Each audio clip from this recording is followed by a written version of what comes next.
Abra comigo no Evangelho escrito por Marcos, capítulo 8. Ontem eu falei de Marcos 8, hoje eu vou falar de Marcos 8 de novo, mas de um outro texto. Marcos 8 e verso 8. Marcos 8 e verso 8. Marcos 8 e verso 8. Glória a Deus. Quantos encontraram, digam, eu amo a Bíblia. Nossa, mas se essa declaração aí for assim que você faz para sua esposa, você está no sal, hein? Vou te dar outra chance. Quem encontrou, diga aí, eu amo a Bíblia. Está escrito, e comeram, e saciaram-se, e dos pedaços que sobejaram, levantaram 7 cestos. Observe o verso 14. E eles se esqueceram de levar pão, e no barco não tinham consigo senão um pão. E ordenou-lhes, dizendo, olhai, e guardai-vos do fermento dos fariseus e do fermento de Herodes. E arrazoavam entre si, dizendo, é porque não temos pão. Quantos podem dizer amém esta noite? Eu quero falar a vocês sobre abundância e sobre escassez. É verdade que o movimento que todos nós esperamos poder fazer é da escassez para a abundância, e nunca da abundância para a escassez. Óbvio que a gente inteligente, crente, sabido como a gente é, nós queremos crescer, melhorar, nós queremos deixar lugares de pequenez, lugares de escassez e rumar na direção da abundância. Eu estou querendo isso sempre. Mais alguém aqui está querendo também? Né? Mas é claro que todo mundo aqui que tem um cadinho de maturidade, todo mundo aqui a tem, sabe que a vida às vezes faz movimentos contrários a esse. Às vezes a gente tem o privilégio de sair do pouco para o muito, mas eu sei que estou falando para muita gente aqui que saiu do muito e está no pouco. Eu sei que estou falando para gente aqui que já experimentou fases muito largas, fases de muita abundância. E não estou falando só de dinheiro, não. Falando de saúde, de afeto, de relacionamento. Mas, de repente, você se viu saindo da abundância e descendo a ladeira para a escassez.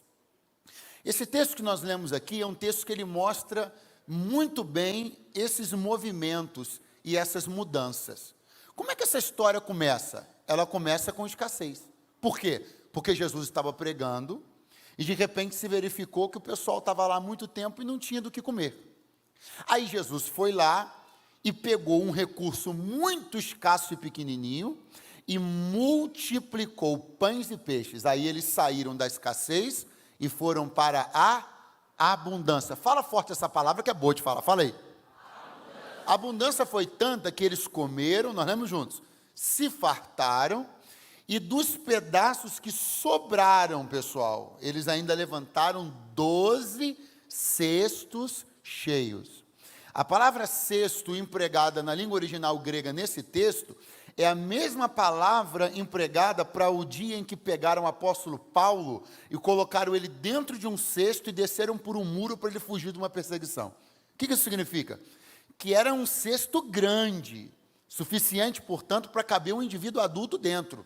Então, são 12 cestos grandes, cheios de pães. Uau, hein?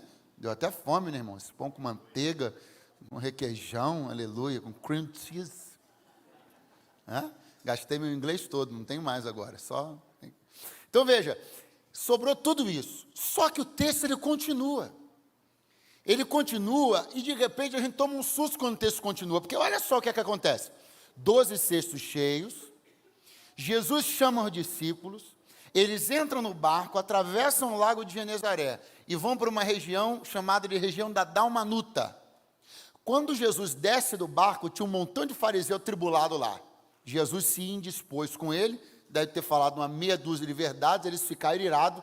Jesus entrou no barco de novo para voltar para o outro lado. Assim, coisa tudo muito rápido.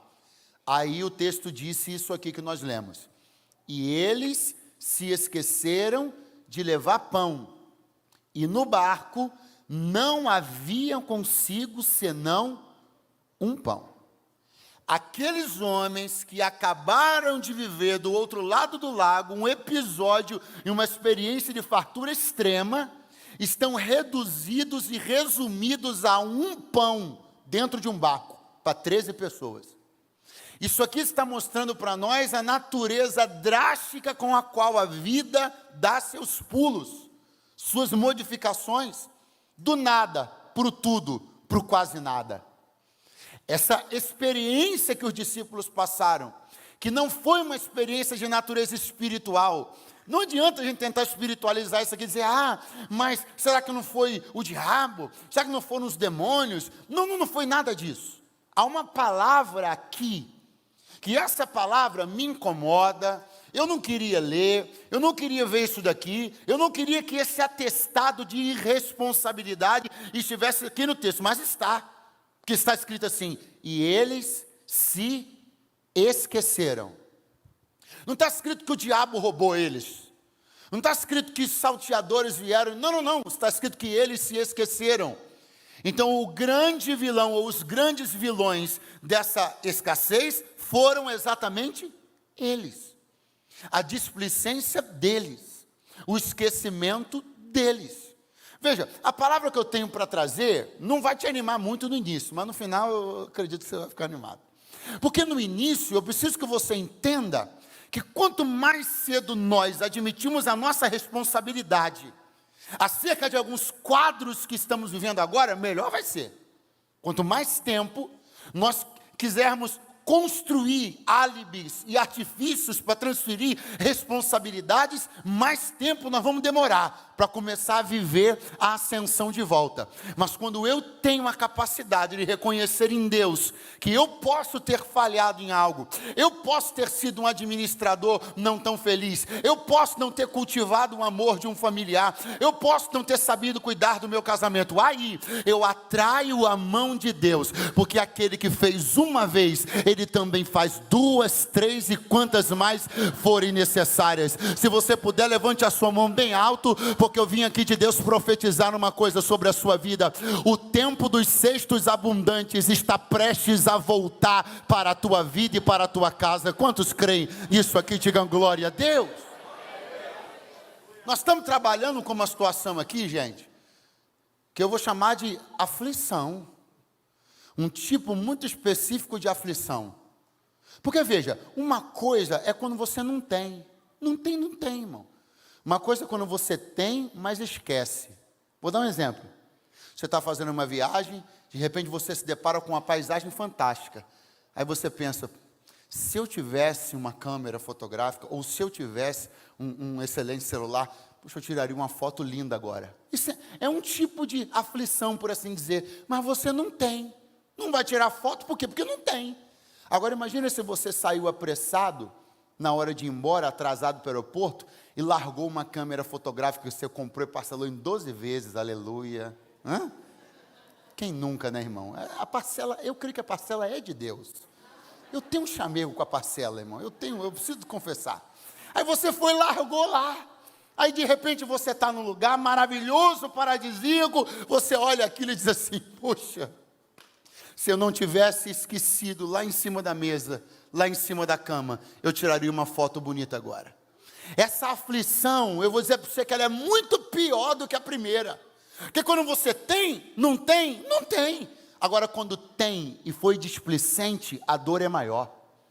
Quando você não tem porque não tem, irmão, eu não tenho. Mas quando você já teve na sua mão, escapou pelos seus dedos, a dor é maior. Eu não vim aqui brincar não, gente. Essa mensagem aqui do coração de Deus para alguém que viu a abundância escapar pelos dedos, viu o casamento escapar pelos dedos, viu a prosperidade escapar pelos dedos. Você largou na beira de uma praia qualquer, entrou no barco e se esqueceu do que Deus fez. Mas eu tenho uma palavra de Deus para te dar. Há tempo de restauração para a tua vida na noite deste dia. Ou eu tenho alguém para crer nessa palavra comigo nessa noite? Oh, glória a Deus! Eu vim dizer para você que foi displicente. Vim dizer para você que tem coragem na noite desse dia de dizer, não foi o diabo que me roubou, não foi isso, não foi aquilo. Eu não cultivei, eu não zelei, pastor. Estava na minha mão. Seja todo homem mentiroso, Deus verdadeiro, Ele é bom, quem é ruim sou eu. Deus tudo faz bem. Tudo que Ele faz é bom. A vontade dEle é boa, perfeita e agradável. Então o erro não está nele. O erro está em mim. Fui eu que saí correndo e larguei 12 cestos para trás. É isso que a Bíblia está contando. A Bíblia está contando a história de 12 homens que entram num barco tão apressados que eles largam 12 cestos cheios de pão na beira de uma praia. E agora vão ter que fazer uma viagem com um único pão para rachar para 12. Porque o diabo roubou? Não, porque eles largaram lá na beira da praia, lá do outro lado. Aonde foi que você deixou aquilo que Deus te deu? Em que beira de que praia está a abundância que Deus te confiou? Aonde você largou a casa que Deus te deu? Aonde você abandonou a família que Deus te entregou? Eu tenho uma palavra de Deus. Você vai fazer a travessia para o outro lado e você vai pegar de volta aquilo que é seu. Eu vou tentar de novo. Você vai fazer a travessia para o outro lado e você vai pegar de volta os 12 cestos que estão lá do outro lado. Quem crê comigo nessa palavra, diga glória a Deus. Por quê? Esse quadro de escassez é um quadro que o inimigo tanto quer que permaneça. Vamos ser francos, eu estou fazendo aqui, estou pregando aqui com honestidade. O diabo não teve nada a ver com isso. Não que eu seja advogado dele, mas é fato, está na Bíblia. E eles se esqueceram de levar pão. Agora, por mais que alguns quadros de escassez sejam responsabilidade nossa, a permanência desse quadro é de altíssimo interesse do nosso adversário. Porque o adversário sabe que em meio à escassez, você não é o mesmo. Em meio à escassez, seus focos se dispersam. Em meio à escassez, sua espiritualidade fica comprometida. Em meio à escassez, sua vida devocional fica embaraçada. Então ele quer fazer de tudo para que a sua vida continue se resumindo a esse único pão dentro do barco. Mas ele não contava que Jesus iria entrar lá. Porque é tanto do interesse do nosso adversário a permanência de um quadro de escassez. Razão 1. Você olhou o texto, eles entraram no barco para quê? Para atravessar. Diga forte, atravessar. Isso aqui fala, meu irmão, de um tempo de travessia. Isso aqui fala da hora que a nossa vida vira. Isso aqui fala da hora que Deus nos dá a autorização para sair do porto e mudar de lado. Tem muita gente aqui esperando ansiosamente a hora da vida virar. A hora de você ser autorizado a ir para o outro lado. A hora de você poder fechar um negócio. A hora de você subir um degrau ministerial. A hora que Deus te autoriza a ir para o outro lado, a fazer a travessia. E por que o inimigo tanto quer que a sua vida e a minha esteja limitada a um pão dentro do barco? Porque ele sabe que a travessia fica comprometida quando você não tem mantimento. Ele sabe que aquilo que você sonhou por muito tempo atravessar, você pode, quando chegar a hora, Deus dizer: atravessa, não tem pão. Atravessa, não tem base. Atravessa, não tem preparo. Atravessa, não tem mantimento. Atravessa, não tem combustível. A pior coisa não é não receber a ordem de atravessar. É receber a ordem de atravessar, mas não ter força para fazer a travessia. Tem muita gente que sonhou durante muito tempo a hora de atravessar o lago. Quando Deus disse, atravessa, ele olhou para o barco, tinha um pão. Como é que você faz uma viagem dessa? Como é que você dá uma virada na tua vida com um pão só? Pastor, mas espera aí, tem uma coisa que o senhor está esquecendo. O barco não precisa de pão. Quem precisa de pão são os homens. É verdade. Porque o barco ele se move pelo vento. É verdade. Mas se o vento parar, quem é que consegue remar se não comeu? Não entendi, pregador, vai entender agora. Eu não posso contar sempre com os ventos favoráveis.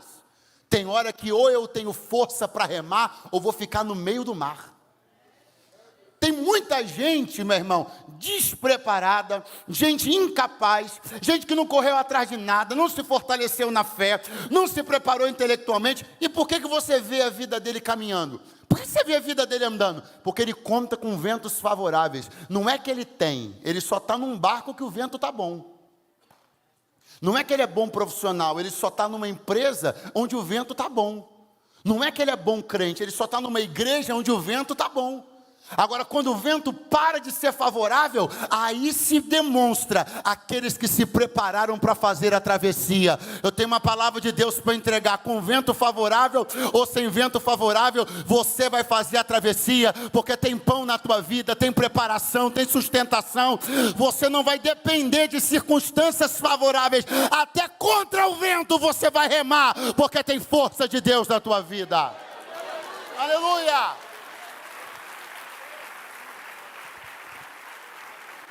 Porque é tão importante, é tão interessante para o adversário que a gente se mantenha no quadro da escassez de um pão. Por quê? Porque o pão estava dentro do barco. Estava onde? Dentro do? Lá em Lucas 5, no texto da primeira pesca maravilhosa, Jesus instituiu uma ideia que viria a acompanhar o seu ministério durante todo o tempo. Qual? Pegou o barco de Simão, subiu no barco e começou a pregar.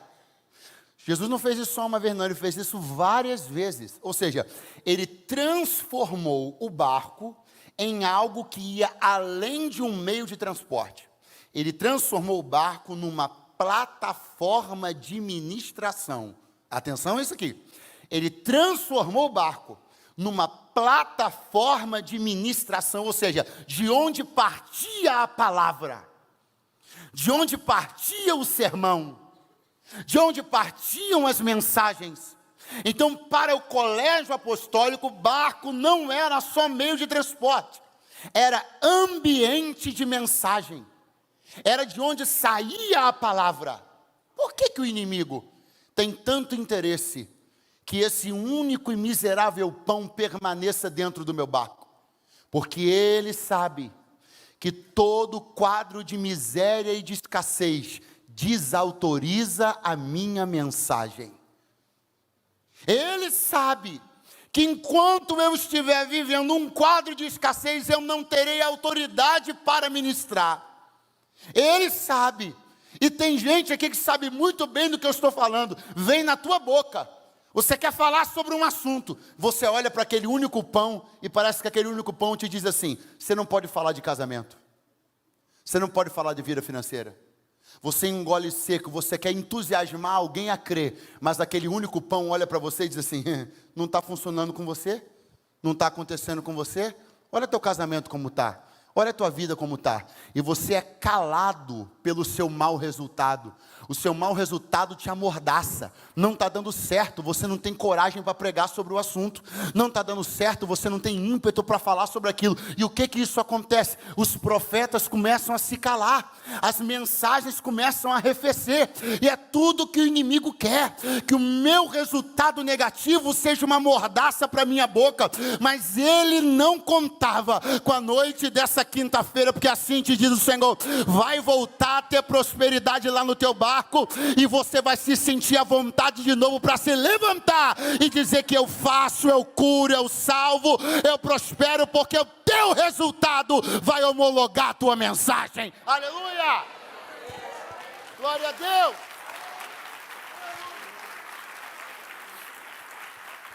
Avisa para o teu vizinho: os teus resultados, horrível, vai de novo, os teus resultados vão homologar a tua mensagem. Você vai se colocar de pé para falar de um assunto, e os teus resultados dentro do teu barco vão provar que você tem autoridade naquilo que você prega, porque você vive os milagres que você prega. Aleluia! Glória a Deus! A área de autoridade, ela é afetada quando eu estou vivendo um mau resultado. A área de autoridade, ela é comprometida quando as coisas não estão dando certo.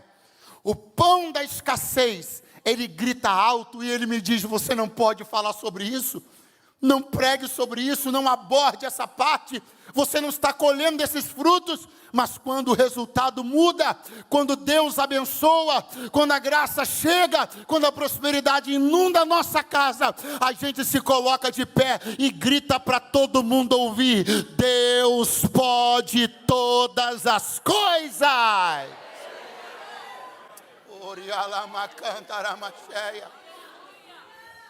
Ele sabe que você está prestes a viver uma travessia, e ele quer te desabastecer para você não ter como atravessar.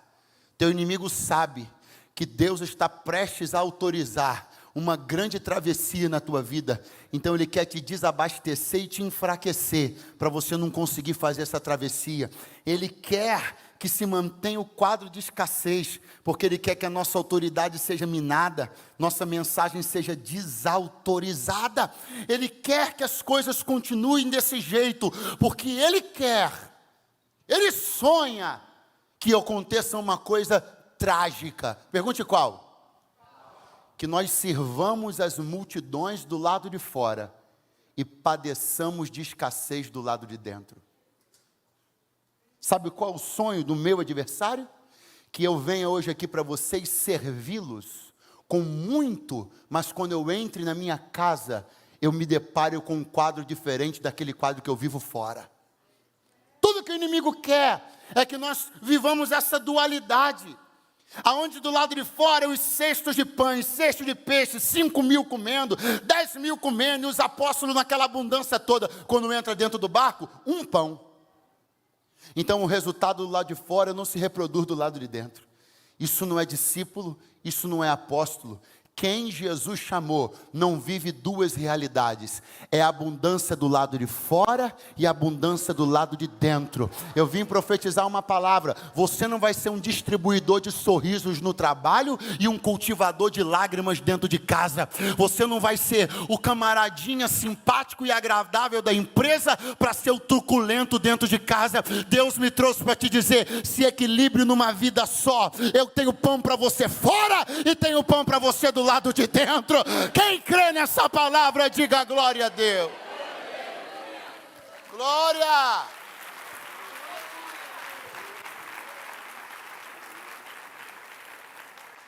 Entenda isso. Jesus vem chegando para entrar no barco e atravessar. Jesus tinha acabado de ter uma discussão com os fariseus. Ok? Não há detalhes maiores sobre a natureza da discussão, mas Jesus tinha acabado de discutir com eles. Com certeza era sobre fé, sobre religião, sobre dogmática, sobre toda aquela coisa que Jesus costumava bater. Ok. Aí Jesus vem entrando no barco, preste atenção nisso aqui. Jesus vem entrando no barco com a ideia de fazer um negócio que ele costumava fazer muito: utilizar-se de linguagem figurada, metafórica. Jesus entra no barco e vai fazer uma coisa que ele fazia muito, pastor Wagner. Ele usa uma linguagem metafórica. Ele entra e diz assim: cuidado com o fermento dos fariseus e com o fermento de Herodes. Do que Jesus estava falando? Toma cuidado com a conversa deles. Toma cuidado com a astúcia deles. Tomem cuidado com os sofismas deles. Tomem cuidado com a retórica deles. Porque a retórica deles, a mensagem deles, as conversas deles podem comprometer vocês. Tomem cuidado. Era isso que Jesus estava falando. Só que eles estavam mergulhados num drama. Eles estavam culpados por uma coisa. Qual? Tinham se esquecido de levar pão. E no barco não havia nada além de um pão. Quando Jesus veio falar do assunto e usou a palavra fermento, eles levaram o assunto para o lado totalmente diferente do que Jesus estava falando. Quando Jesus falou fermento, eles começaram: e aí, ó, descobriu. O texto diz que eles começaram a razoar no seu coração: é porque não temos pão. Ou seja, aí, lá vem ele, sabe de tudo, poxa vida. Só que Jesus estava falando disso, sim ou não? Jesus estava falando disso, sim ou não? Você já percebeu a quantidade de pessoas? Eu não sei você, mas eu já tive essa experiência. Você está falando uma coisa com a pessoa. Tipo assim, você está falando assim: é, irmão, porque pão, e pão, e pão, e você está falando de pão, e daqui a pouco ele para e diz: é, então, essa pedra é... Aí você diz assim: peraí, eu estava falando com ele estava me ouvindo esse tempo inteiro? Por que isso acontece? Porque quando a mente de uma pessoa está tomada por um assunto, ela está bloqueada. Você fala uma coisa, ela entende outra. Tudo que você fala, ela catalisa para o problema que ela está vivendo. Uma mensagem, alguém contou para ele. Um louvor, e escolher esse louvor aí para poder me perseguir. Como assim? Porque nós estamos vivendo um drama. Os discípulos estavam vivendo um drama. Só tinha um pão dentro do barco. Jesus chegou falando uma coisa e eles entenderam outra. Então compreenda. o tamanho do prejuízo de você estar mergulhado num drama. O tamanho do prejuízo de você estar mergulhado numa crise, mergulhado num problema que tomou sua mente. Deus vem com uma direção nova e você não consegue interpretar a direção que Deus dá, porque você está mergulhado na sua crise.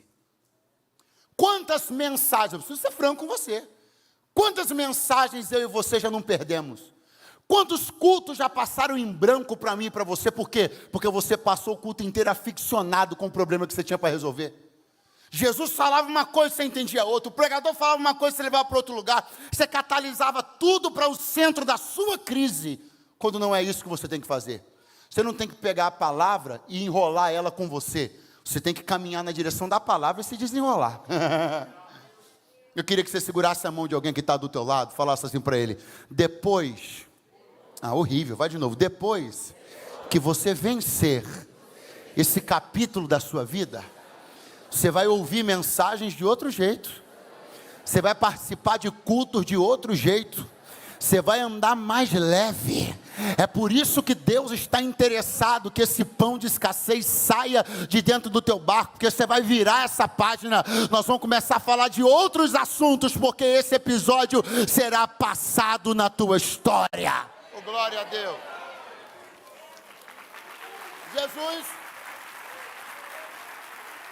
Jesus estava falando de uma coisa, eles estavam entendendo outra. Jesus falando de um assunto, e eles com a cabeça no problema deles. Jesus dando uma instrução, gente, importantíssima do reino de Deus, e eles levando o assunto para o problema deles. Jesus falando de reino, e eles falando do problema individual deles. Se tem uma coisa que prejudica muito quando a gente está paralisado numa crise, é que a gente fica muito egoísta. Deus está falando de coisas maiores e a gente está agarrado nos nossos problemas particulares. Mas quando você se desprende dos seus problemas particulares, sua visão de reino começa a ser ampliada. Jesus entrou e perguntou, e melhor, ele disse: acautelai-vos do fermento dos fariseus, do fermento de Herodes. Aí eles começam: é porque a gente não tem pão, é porque não tem pão, é porque não tem pão. Aí Jesus para e diz assim: o que vocês estão falando aí, seus abestalhados?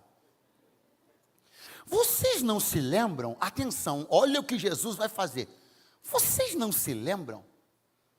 Não se lembram daquele dia que nós estávamos todos ali, no meio do deserto, ninguém tinha nada para comer? Vocês não se lembram? Aí eu penso na cara deles, né? Quantos comeram naquele dia? Aí eles, 5.000. Jesus, ok. E vocês não se lembram? Aí foi, narrou a segunda multiplicação. Quantos comeram? Não sei, tantos mil. Amém. E encerrou o assunto. Encerrou? Encerrou. Mas Jesus viu que eles tinham um problema e não falou sobre fazer nada? Não. Só lembrou o que já tinha feito. Você tem que entender que nem sempre quando Deus identifica o seu problema, Ele fala que vai resolver. Às vezes Ele só te lembra do quanto Ele já resolveu. Porque a fé não é despertada quando o futuro é anunciado. A fé é despertada quando você se lembra do que já aconteceu. Aleluia! Aleluia! Tem uma palavra de Deus aqui essa noite. Hoje é noite de se lembrar. Você pode falar para mais 3 pessoas? Hoje é noite de se lembrar. É a noite do flashback. Aleluia. Hoje é noite de você lembrar como Deus já foi generoso, como Ele já entrou nas tuas crises, como Ele já livrou, como Ele já salvou, como Ele já curou. Depois que você lembrar de tudo isso, uma confiança vai emergir. Você vai dizer assim: se Deus fez ontem, Ele fará novamente. Oh, glória!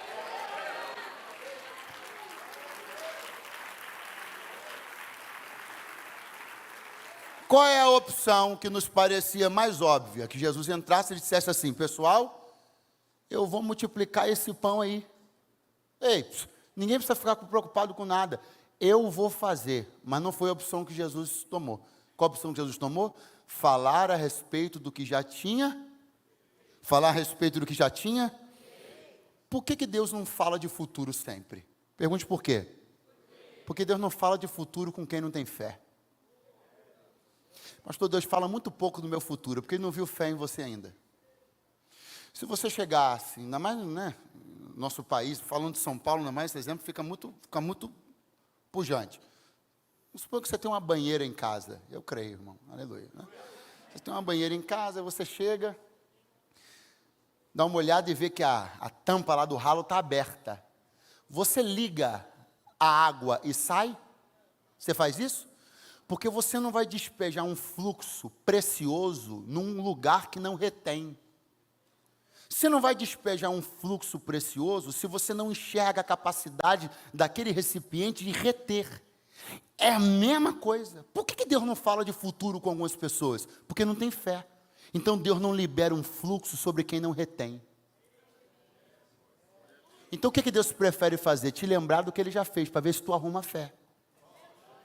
Deus prefere dizer assim, lembra como eu multipliquei, lembra como eu intervi, lembra como eu entrei, lembra daquele laço que eu cortei, lembra daquele livramento, lembra da década de 80, lembra da década de 90, lembra do ano 2003, lembra quando teu filho estava naquele hospital, lembra quando aquela porta estava fechada, lembra.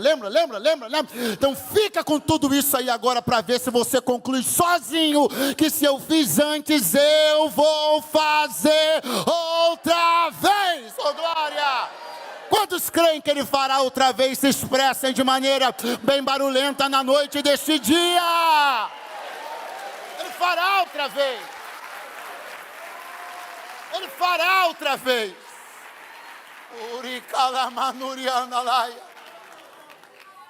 Lembre-se, traga à tua memória aquilo que te pode dar esperança. Lembre-se que Ele fez tantas e tantas vezes. Não se frustre se Deus hoje chegar aqui apenas para dizer, lembra disso, lembra daquilo outro. Ele está contando que estas memórias te despertarão fé. Ele está contando que a conclusão será automática. Você não vai precisar que eu pregue para você, você mesmo vai concluir. Se Deus fez ontem, vai fazer hoje. Se Deus fez ontem, vai fazer hoje.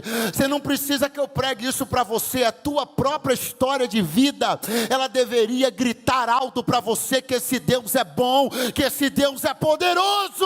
Aleluia. Anotaram? Entenderam? Amém. Graça e paz. Agora atenção aqui, é o último detalhe que eu quero te apresentar. Você prestou atenção?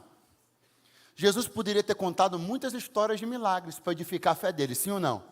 Podia ter contado da viúva de Naim, do cego de Betsaida, do paralítico do tanque de Betesda, da mulher do fluxo de sangue, do cego de Jericó. Mas não, Jesus contou duas histórias para eles. Ah, pastor, porque as duas tinham a ver com pão. Mas não é só por isso. É porque as duas tinham a ver com uma operação matemática. Pergunte qual? Multiplicação. Então, quem tem ouvidos ouça o que o Espírito diz à igreja. Jesus estava despertando algo no coração deles. A operação matemática será a mesma: multiplicação. Pastor, por que o senhor está falando isso? Porque Deus conhece você, eu e nós. E Ele sabe que você está tão saturado desse resultado ruim. Ele sabe que você está tão incomodado com esse único pão, que tanto diz para você sobre seus erros, sua displicência, sobre o tempo que você perdeu, que você já está prestes a pegar ele e jogar fora. Por quê? Porque você está achando que é melhor ficar sem nada, do que ficar com um resultado que prova e que demonstra que você falhou. Por que tanta gente se divorcia? Porque não consegue mais lidar com o retrato da sua própria incapacidade de fazer alguém feliz. Então eles preferem pegar esse único pão e jogar fora, porque pelo menos eu não vejo mais, pelo menos eu não olho mais para ele, pelo menos eu não olho mais para ela. Por que tem tantos pais? Por favor, não me interprete mal, muita gente, graças a Deus por isso, opta por enviar os filhos para estudar em outros países, e eu gostaria muito de que Deus me desse essa bênção também. Pegar meus filhos, mandar fazer intercâmbio, enviar, estudar para outros países. Não é sobre isso que eu estou falando, mas a gente sabe muito bem que por trás disso, muitas vezes, existe o desejo de alguns pais de simplesmente se livrarem. E por quê? Porque estão tão incomodados com o retrato de uma educação em que falharam. Deus sabe que tem gente aqui essa noite que está prestes a pegar esse único pão e jogá-lo fora, porque você não aguenta mais ser esbofeteado pelo seu resultado negativo. Por que a gente fecha? Por que a gente desiste? Por que a gente abre mão? Por que a gente arreia a porta? Porque a gente não quer mais lidar. A gente não quer mais ter que responder perguntas. Alguém aqui não quer mais ter que responder pergunta, cadê ela? Cadê ele? Não veio? Então eu divorcio logo, porque ninguém mais me pergunta cadê ele nem cadê ela. A gente quer se livrar do mau resultado para poder sair da perturbação de ter que ficar olhando para aquilo todo dia. Mas Deus me trouxe aqui essa noite para dizer uma coisa para alguém. Eu vou fazer, eu vou trabalhar, e já estou decidido a operação matemática que eu vou empregar. Vai ser multiplicação. E se vai ser multiplicação, você precisa segurar pelo menos um pão dentro desse barco. Por quê, pregador? Porque a multiplicação, para gerar um resultado positivo, ela precisa ser feita numa operação em que empregue um número positivo. Não importa, você pode pegar lá 1 milhão vezes 0. Quanto vai dar? Quanto vai dar? 2 trilhões vezes 0. Quanto vai dar? A gente ficaria aqui até amanhã aumentando esse número. Se o que tem aqui é 0, não importa por quanto você multiplica 0, ele vai continuar sendo 0. Deus tem uma força multiplicadora. Ele é a força multiplicadora. O que você precisa é segurar esse pão.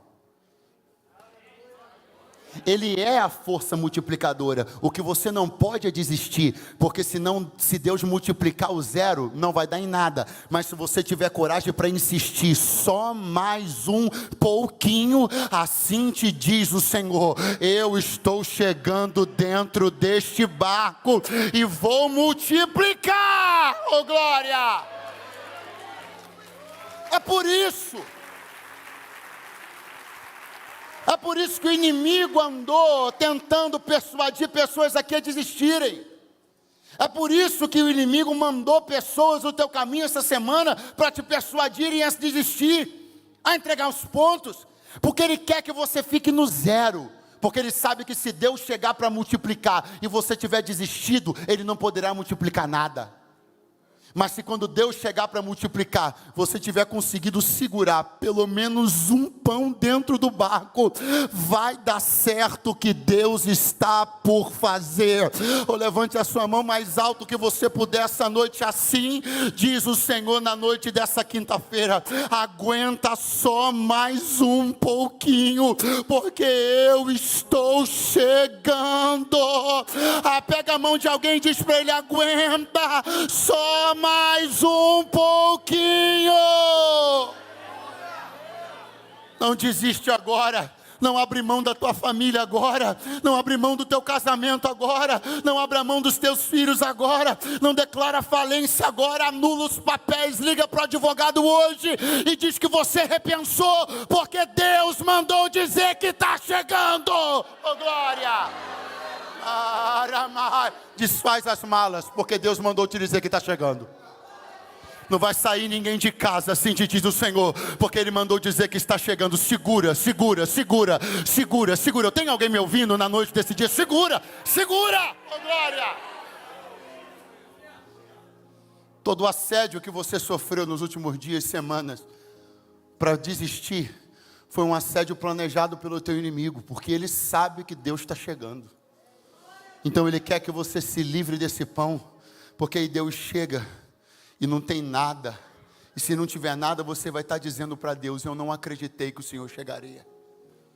Se você desistir, você vai estar dizendo para Deus: eu não acreditei que o Senhor podia fazer. Mas se você segurar firme as pontas, quando ele chegar: pastor, mas é um pão só. Mas segura, pastor, mas não vale nada. Segura. Pastor, mas as amigas estão mandando eu jogar fora. Segura. Mas os amigos estão falando que você não pode. Segura. Porque quando ele bater na porta do teu barco, ele vai procurar o produto da tua perseverança.